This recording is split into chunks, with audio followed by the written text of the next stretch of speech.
झारखंड के जंगलों से घिरा एक छोटा सा गांव था, बंकुढ़ा। बिजली कभी आती थी, कभी नहीं। सड़कें टूटी हुई और स्कूल सिर्फ नाम का था। वहीं रहता था एक लड़का, किस्नू, सिर्फ 16 साल का, पर उसकी आंखों में वो चमक थी जो अंधेरे से डरती नहीं थी, उसे चीरने की हिम्मत रखती थी। 5वीं तक स्कूल गया था, फिर हालात ने उसे किताबों से दूर और काम के बोझ के पास ला दिया। माँ दूसरों के खेतों में मजदूरी करती थी और पिता, किस्नू ने उन्हें सिर्फ तस्वीरों में देखा था। पर किस्नू अलग था।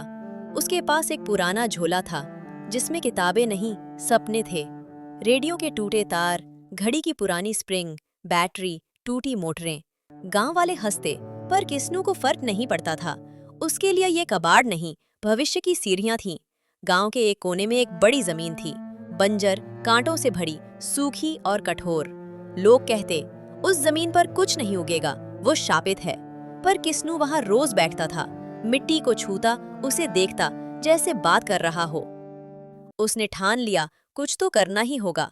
अपने झोले से निकाले साइकिल के पुराने पार्ट्स, रेडियो से निकाली मोटरें और शुरू कर दी एक देसी सिंचाई मशीन बनाने की कोशिश। गांव से 2 किलोमीटर दूर एक पहाड़ी नदी थी जो सिर्फ बारिश में बहती थी। किस्नू ने सोचा, क्यों न उसी से पानी लाया जाए। उसने साइकिल के डायनमो से मोटर जोड़ा, पाइप लगाया और उसे चलाना शुरू किया। पहियों की रफ्तार से धीरे धीरे पानी टपकने लगा। गांव वाले फिर हंसे। अरे भाई, अबे पगला, साइकिल से खेत सींचेगा क्या? पर किस्नू ने हार नहीं मानी। धीरे धीरे पानी बहने लगा और एक दिन उसने बंजर जमीन के बीचों बीच एक छोटी सी नहर बना दी। अब किस्नू ने अकेले खेत को साफ करना शुरू किया। कांटे हटाए, पत्थर निकाले, खाद डाली। लोग ताने मारते रहे, इस पगले को कोई और काम नहीं मिला क्या? पर किस्नू रोज सूरज से पहले आता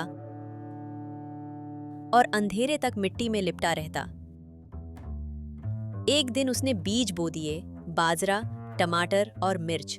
हफ्ते बीते और फिर चमत्कार हुआ। जहां पहले सिर्फ कांटे थे, वहां अब हरे पत्ते झांकने लगे। बाजरे की बालियां मुस्कुराईं, टमाटर की बेलें लहराईं। गांव वाले स्तब्ध थे। अरे झोलवा वाले ने तो सच में बंजर जमीन को जिंदा कर दिया। अब वही लोग जो उसे पागल कहते थे, मदद मांगने आए। किस्नू ने उन्हें न सिर्फ मशीन बनाना सिखाया, बल्कि उनके बच्चों को भी बताया कैसे रेडियो से भी पढ़ाई की जा सकती है। धीरे धीरे 5 बंजर खेत अब हरे हो गए। गांव का चेहरा बदलने लगा। एक दिन एक एनजीओ गांव आया जो ग्रामीण बच्चों की सफलता पर डॉक्यूमेंट्री बना रहा था। किस्नू की कहानी सुनकर वो लोग दंग रह गए। इंटरव्यू में पूछा गया, तुमने ये सब कहाँ से सीखा?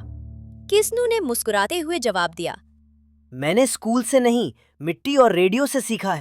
वो लाइन वायरल हो गई। रांची बुलाया गया। वहां इंजीनियरिंग कॉलेज के लोगों ने उसकी मशीन देखी और कहा, ये लड़का तो देसी वैज्ञानिक है।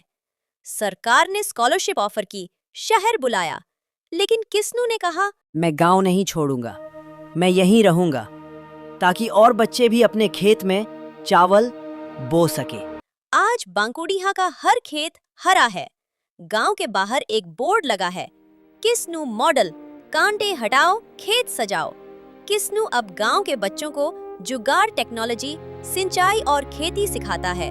सीख, बंजर जमीन तब तक बंजर है जब तक सोच बंजर है। अगर सोच हरी हो जाए तो कांटे भी मिट्टी बन जाते हैं।